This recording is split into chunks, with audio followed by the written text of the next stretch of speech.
Thank you, and thank you all for being here. I represent San Diego, the biggest military community in the country. And the things that our president is asking of our service members are unconscionable. To sacrifice their lives with no strategy, no plan. It is not the president's community that is being asked to go over there and suffer the consequences of his decisions. It's mine.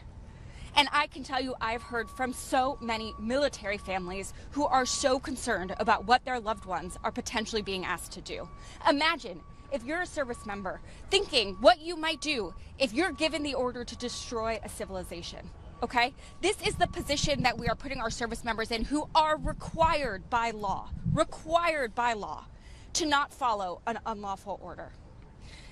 We cannot excuse what the president said as a negotiating tactic. Threatening genocide is not a negotiating tactic.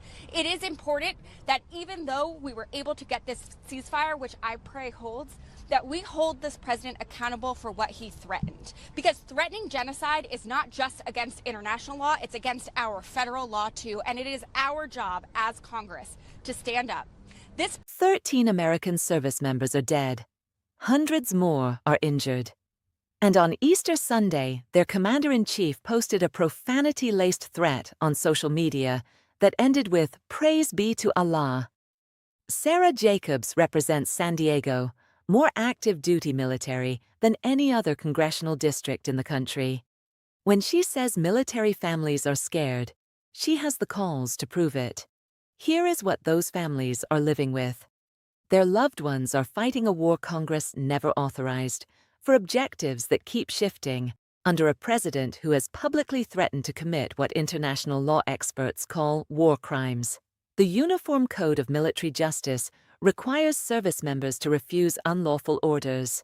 So these men and women are now in the position of calculating, in real time, whether the orders coming down from the top are legal, because if they follow an unlawful order, they are also criminally liable.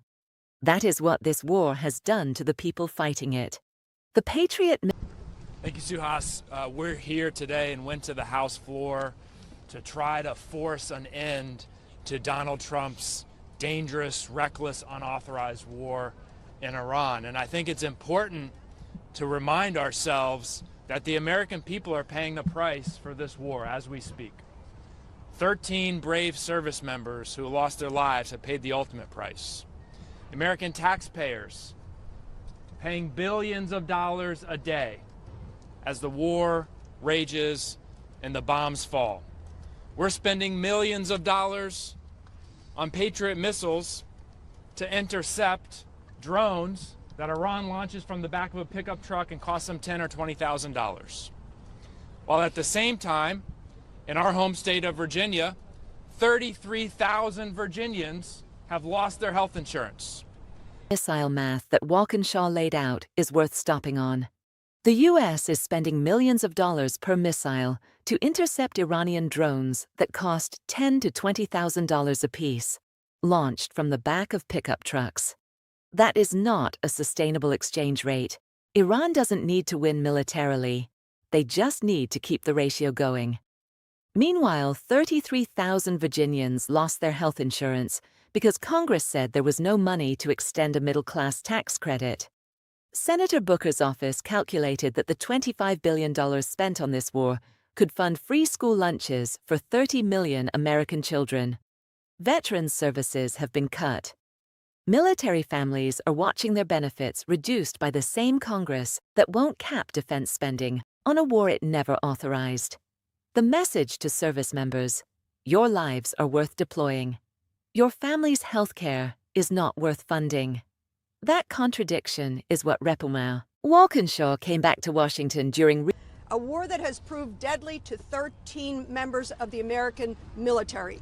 Heroes who said, yes, we will do whatever it takes to serve our country, selflessly gave of themselves, gave the ultimate sacrifice. Hundreds of others are injured and buried thousands of innocents in the rubble. All of this, a 40-day war, and as my colleague, Mr. Ivey just said, think about this, folks. The Speaker has had us in session for 33 days, this Congress. 33 days. We are not operating as the Article 1 power that we must be. The Speaker must live up to his constitutional responsibilities. Call us back in. Consider the war power. Recess to put on the record.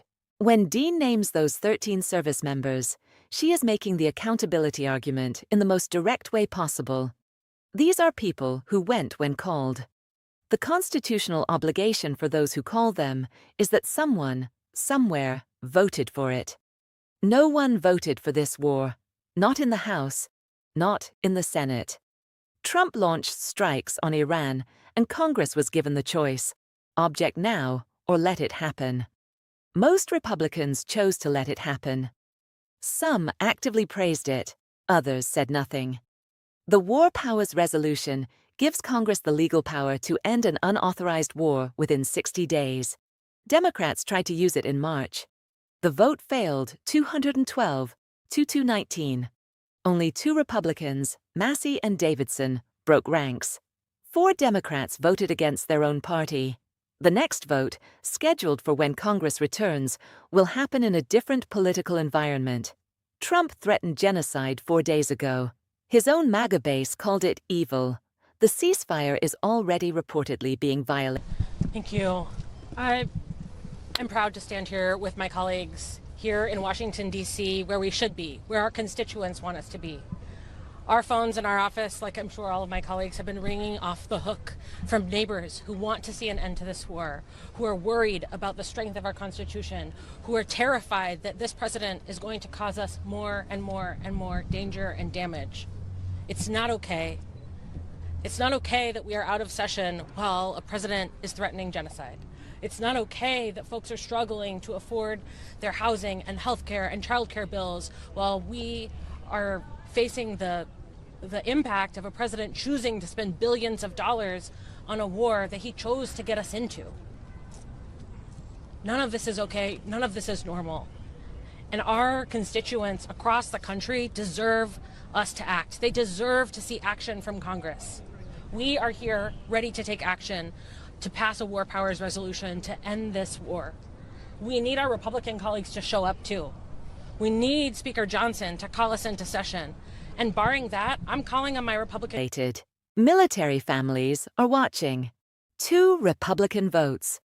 That is all that stands between this war and congressional intervention. The people you saw at that press conference are not asking for anything extraordinary. They are asking for a vote. That is the entire demand. Come back to Washington. Hold a vote on the War Powers Resolution. Let the representatives of the American people go on the record about a war that is killing Americans, costing billions, and was never authorized. Speaker Johnson's answer has been to stay on vacation. The 13 service members who died in this war did not get a vote on whether to go. Their families did not get a vote on whether to send them. The American taxpayers funding this at $25 billion and counting did not get a vote. The only people who got no say are the ones bearing every cost. That is what these lawmakers were saying on those steps.